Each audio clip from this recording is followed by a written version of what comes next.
Hi, my name is Ashley, and this is the corner of the internet where I talk about my knitting. I live in a small, cozy apartment with my boyfriend Angel and our dogs Yaku and Chango. I usually split up this video to talk about what I've finished knitting, what I am knitting on currently, what my future plans are. And from there, I take you guys along with me throughout the week and put some music in the background, and I take you to coffee shops where I knit, and we can just knit together with some relaxing music in the background. This past week, me and Angel were able to house sit for some friends in the mountains, and so I got to check out some new coffee shops in the town nearby, and I got some footage of some wildlife that has been well, it's kind of like a refuge where they have bison and elk. They are fenced in, but it's a quite big area, and yeah, it was really cool to meet these critters. So to start out, I am not wearing something that I've knitted. This was actually store-bought. So just wanted to get that out of the way. Yaku is here being very snuggly.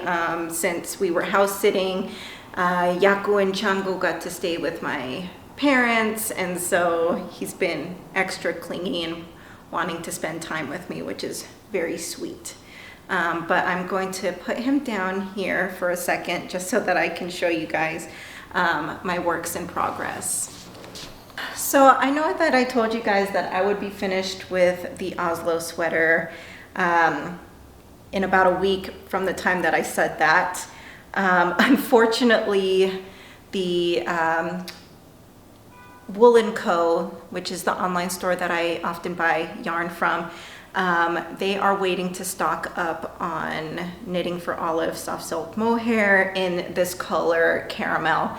So until they get that stocked, I am waiting for them to send that over. So this is still waiting to be finished. It's not languishing. I know that once I get the rest of the soft silk mohair, I'll just finish this sleeve right away. I just have the remaining sleeve left to do. I will block it and it will be done. Something else that I feel like I lied to you guys about is, I mentioned the Paul cardigan that I'm working on and how long it's taking me to get the double-sided knitting band completed, and I said that I wouldn't really show it until that was completed. Well, I feel like this often happens on podcasts where podcasters are like, oh, well, I'm not going to finish this sweater anytime soon, and then the next episode they're done with it. So I guess I got whatever that podcast phenomenon and it happened to me. But I finished the second double-sided button band completed. So the body of my cardigan is done. I am so excited. I'm just going to have to pick up for sleeves, get the sleeves done, sew on the buttons, and I will have this cardigan completed. And like I said before, I am so excited to get these bison horn buttons sewn onto this cardigan so that I can have a complete cardigan that has been that is made out of complete natural material, undyed, completely natural wool, and completely natural buttons. I would like to also talk about my spinning. I have been exploring spinning spindles for the past few months. I decided probably at the start of autumn, I wanted to kind of experiment with spinning yarn. And so I did end up going on the Woolery, which I think is a very common spinning online store, and I invested in a few drop spindles. I have been spinning on this beautiful drop spindle. You can see my yarn there. Do the YouTube thing. This beautiful red wood. I'm not sure what it is with the, you know, I'm a very novice spinner, so when it comes to the terminology of spinning tools, I'm not going to be the best.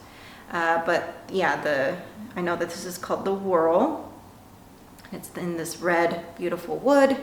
Got a little metal hook here, and I believe this is called the Shaft, and it's in a different wood. I am spinning a Corriedale wool. It is in the natural color, and it is naturally striped. So this is what it looks like.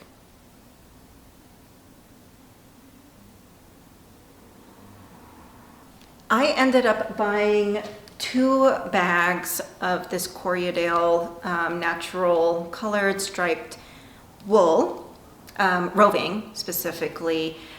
Both bags are 250 grams, and I decided that I would buy 2 bags of it. It was quite affordable, and I would practice spinning on it. I wanted to practice with a spindle, just because it is one of the more affordable spinning tools.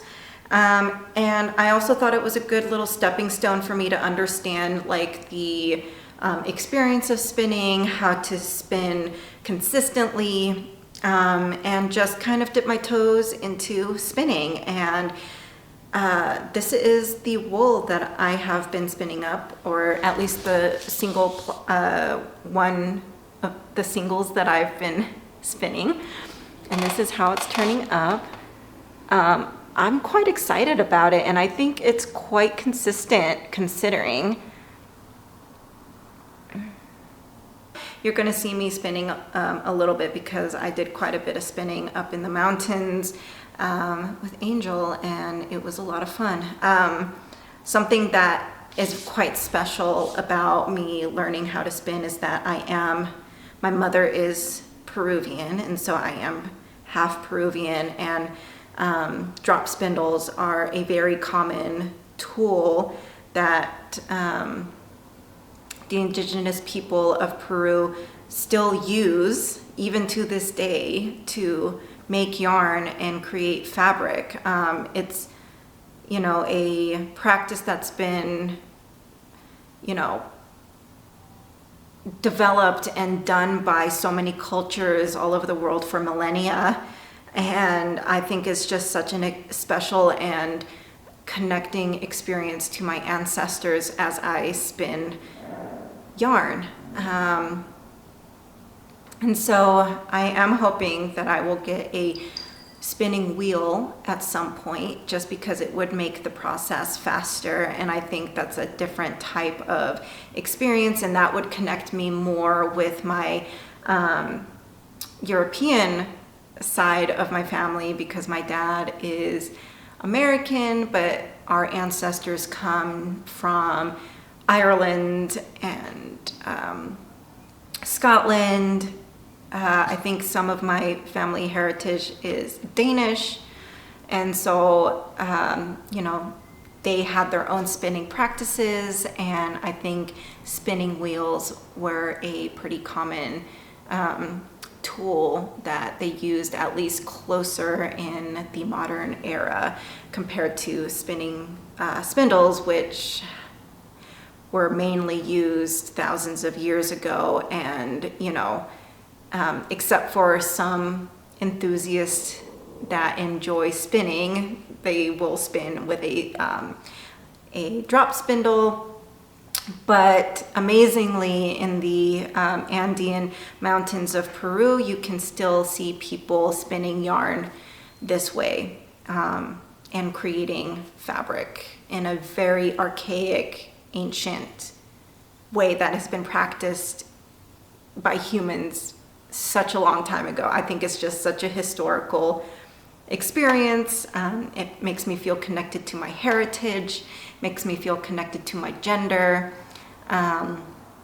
It's a beautiful art, and I'm hoping to kind of get more into it. I am excited about plying. I'm going to, what I did was I separated this roving, at least what was left of it. I did a lot of practicing on the other the other weight of this Corriedale. And so with this one, I split it in two 28-gram piles because I learned that spinning spindles can hold about 4 ounces of yarn or of wool. So I split them into 2 4-ounce roving, and so I'm planning on spinning one in completion, rolling this up, having it hold on a bobbin or store it on a bobbin, spin the rest of it by hand, and then ply it together. And then I'm gonna have to research a little bit on how to use a niddy noddy. I do have a small one. So just, taking the plied yarn, putting it together on the niddy noddy, washing it, drying it, and then I will have a hank of yarn that I spun by hand, which is really exciting. So just wanted to chat a little bit about spinning because that is an interest that is growing in me recently, and you're probably going to see more of it. And you're definitely going to see some of that in the B-roll as I take you along with me for the week. Lastly, I am going to talk about the Polina Vest that I was chosen to test knit for Tetilutsak. It is flying off my needles. It is knitted in a worsted weight yarn. I am using Quince & Co. Owl, which is a 50-50 lamb or sheep wool, alpaca wool blend. This is a super soft yarn. It has a natural halo to it, and there is quite a bit of variegation to the coloring. This yellow color, which is my contrast color, is in the color Steppe, which I actually had to look up, but Steppe is a term for a open field. I think in regards to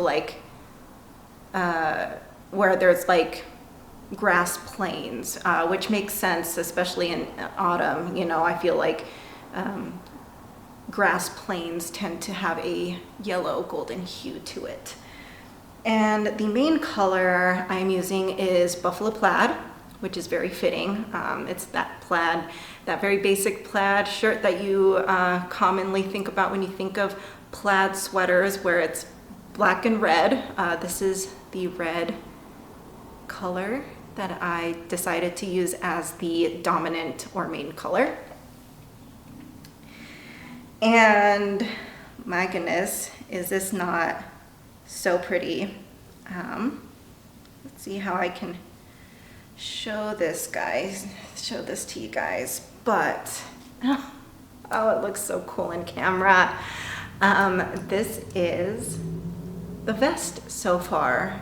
It has this stunning show-stopping motif at the bottom section of the vest, and I am working up the upper body.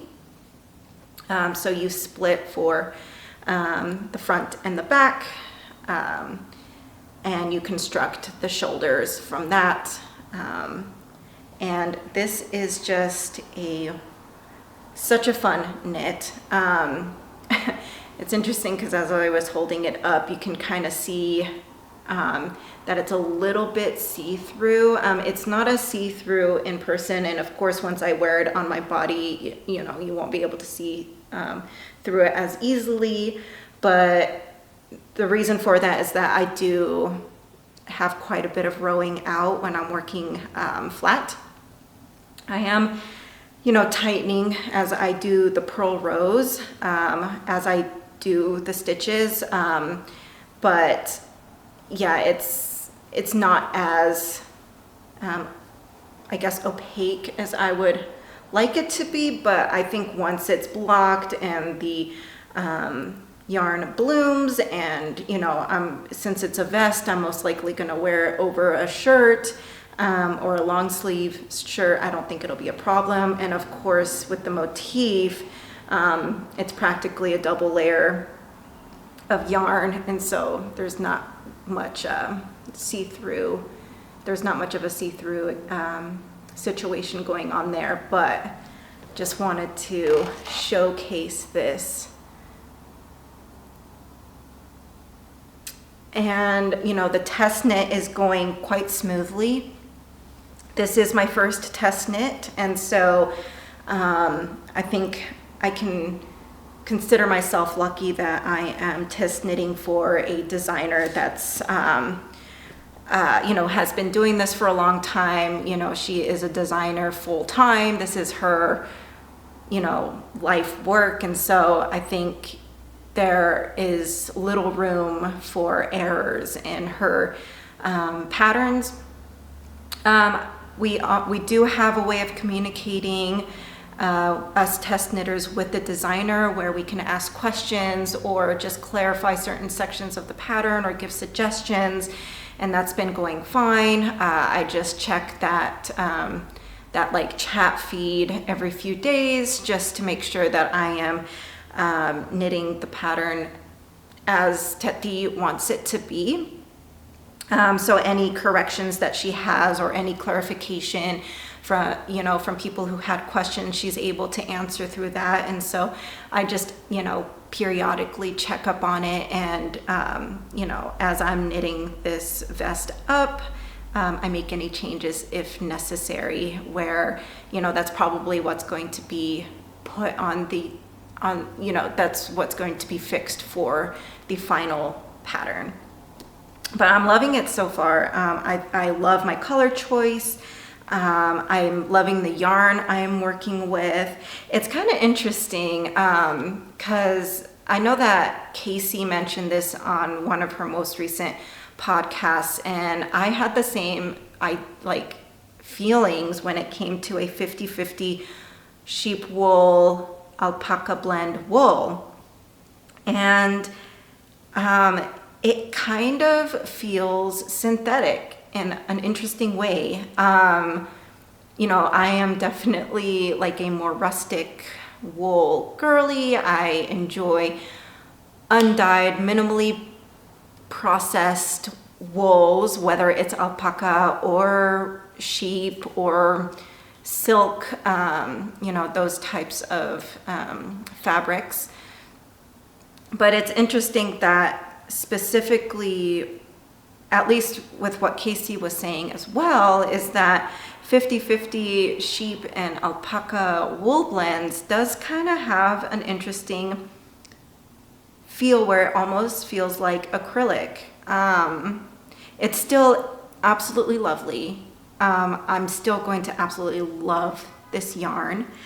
But I don't know, I'm thinking, you know, if there's people out there that prefer acrylic yarn, or if they're sensitive to more rustic wools, I wonder if this would be a good stepping stone into the more natural wool fibers for that genre of people, to kind of dip their toe in with natural wools, because it does have a similar texture and feel to it.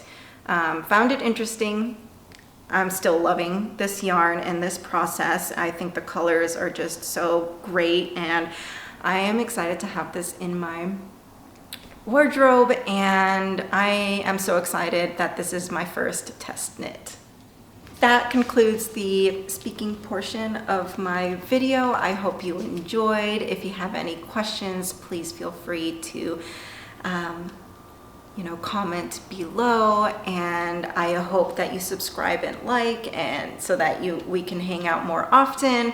I would love to build a community here on YouTube. So have a happy holiday. I know that it's around the corner, so if you celebrate Christmas, Merry Christmas. If you celebrate anything else, enjoy the holidays. It is the 22nd, so happy solstice to those of you that celebrate the solstice. And yeah, enjoy this cozy time of year and really get into the crafts now that we have longer nights and we have more time to be reflective and stay indoors and be crafty. See you guys.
you.